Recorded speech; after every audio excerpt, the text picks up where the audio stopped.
Sai Ram. My pranams to the viewers of Sai Shankara channel.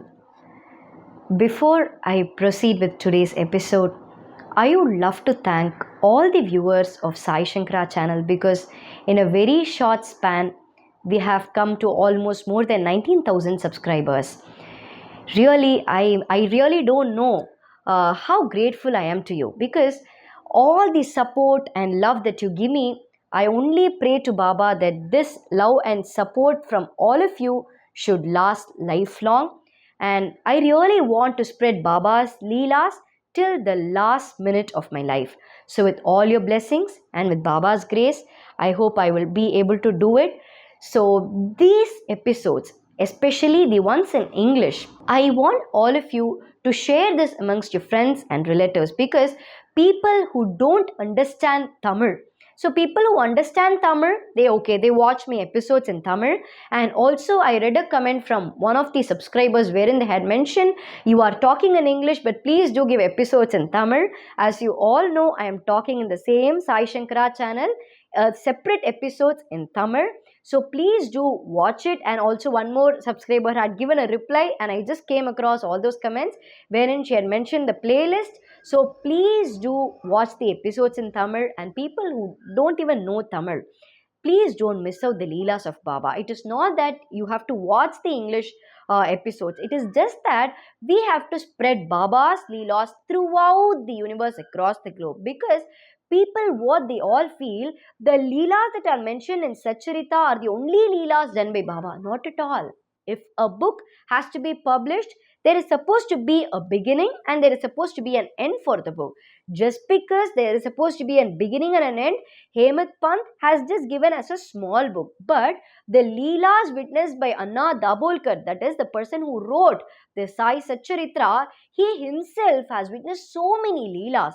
But just because all those cannot be mentioned in a single book, I am telling about all those Leelas, especially which are not mentioned in Sai Satcharitra. So people who cannot understand Tamil, please do watch these episodes, understand and enjoy the Leelas, the miracles done by Baba.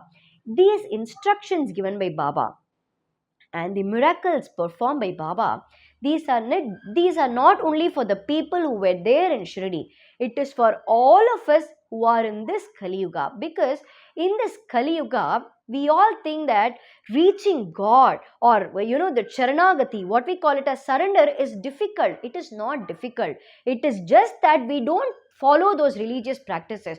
So are these religious practices only in this Kali Yuga? Not at all. These religious practices which has to be followed, it has already started in the first Yuga, which is the Krita Yuga. So why are these religious practices followed? Why did it even start in Krita Yuga?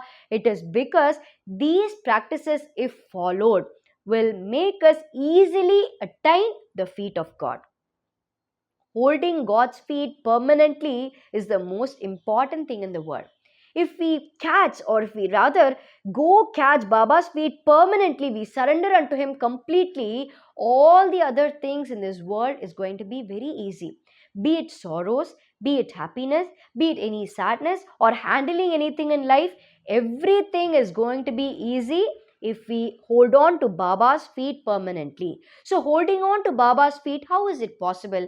If you practice these, what we call it as religious practices, you hold on to these religious practices, all these things that follows you in life is going to be easy. So is this religious practice, as I asked you a question, is this religious practice only followed in this Kali Yuga? No. It started from Krita Yuga. So this Krita Yuga, what was the religious practice? It was something called Samadhama, which means the tranquility of our mind and our body. I know it is going to be very difficult. That is why in the Treta Yuga, the religious practice was comparatively easier. What was it? It was something called sacrifice. Sacrifice is definitely a difficult job. Let me tell you an example. For example, you ask some person not to use his mobile phone one day in this Kali Yuga, or rather keep it like this. You go to some forest for a travel and you don't get the signal for one day. Just think how upset we will be without a mobile phone. So sacrificing a mobile phone for a single day is difficult in this Kali Yuga. And In the religious practice, the sacrifice is the most difficult word. Religiously, if we talk, we can talk about Lord Rama. Just because of his father's words, he went into exile for 14 years. 14 years is a very, very difficult job. So, understand, religious practice in Krita Yuga was very difficult, which is the tranquility of mind and body, but comparatively easier was in Treta Yuga. It was sacrifice, but even then it is difficult. That is why in the next Yuga, that is the Dwapara Yuga, this religious practice was something called worshipping God. Worshipping God is easy, but again, that also will be difficult, and that is the reason God Himself in this Kali Yuga brought this religious practice just inside a box, which is singing the glory of God. Whatever you know Baba Shloka, say Om Sai, Shri Sai, Jai Jai Sai, Sadguru Sai, or if you don't know to recite the Shloka, just uttering God's name, Sai Ram, Sai Ram, Sai Ram, will give us all that we want in life. This is the religious practice. Singing the name of God is the religious practice in this Kali Yuga. So once we practice this, we hold on to Baba's padam, which is the Baba's feet, then everything that follows you is going to be easy. Every impossible task is going to be possible. And this is what Baba has taught us when he was in his physical form. So in the last episode, I told you about a bodybuilder who wanted to move the stone and prove that Baba is not a saint. He is just a mad fakir. Though he tried umpteen times, the bodybuilder was unable to move the stone from that place. But what Baba did? Everything that is impossible for us is possible for God. What Baba did? He just took the stone with one hand, and what he did there, astonishingly, it was just unbelievable for everybody present there, because Baba took the stone in one hand. We all know that Baba always used to have a satka with him. So what Baba did, casually with one hand, he took the stone, he had the satka on the other hand. What he did was, he took the satka, he took the stone, he just dropped and played with the stone that was in his hand. It was as if the satka was a bat and the stone was a ball. He played with the bat and ball, with the satka and the stone. He was tapping the stone with the satka, the stone went up and down, and he kept playing with like a bat and ball with the satka and a stone. Imagine, will anybody be able to do this miracle? Not at all. Was the bodybuilder able to take the stone, or rather move the stone from that place? No. But Baba just took it very casually and played with the stone like a ball. And the satka was like a bat. Will a small satka have so much power to move a stone up and down, or play with the ball like that, play with the stone? Will the satka have the power? No. But it just because it is Baba's satka, it has all the powers. So what did Baba, he taught something to the bodybuilder. If you move something called ego from us, shed away that ego, move that ego, and go one step towards God, God will come 99 steps towards you, was the single thing that Baba taught to that bodybuilder with the beautiful miracle of that stone.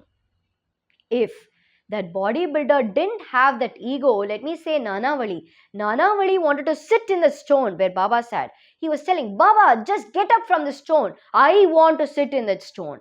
Baba immediately got up from the stone, told Nanavali, you can sit in the stone, no problem. But Nanavali had immense love for Baba, which none of us knew.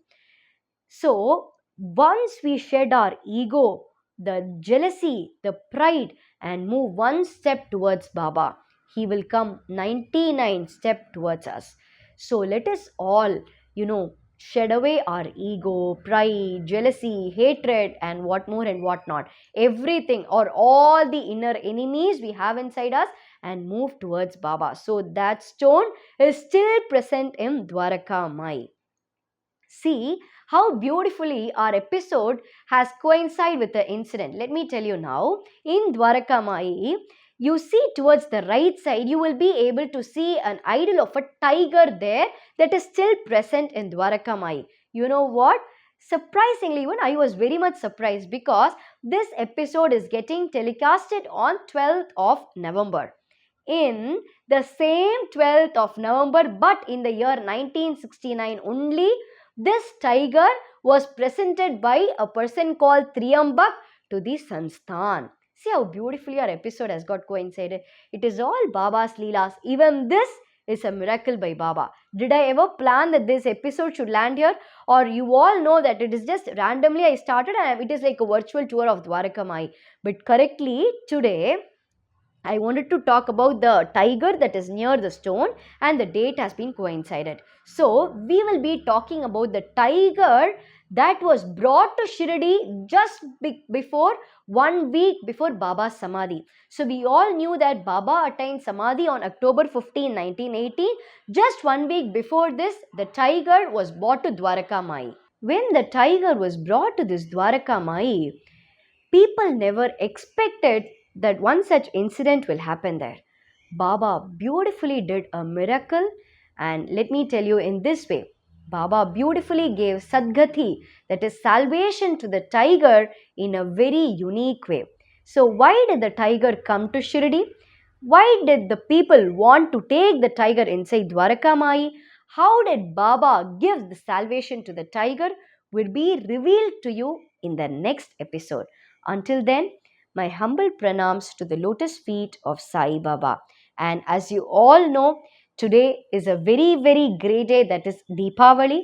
I wish you all a very, very happy Deepavali on this day.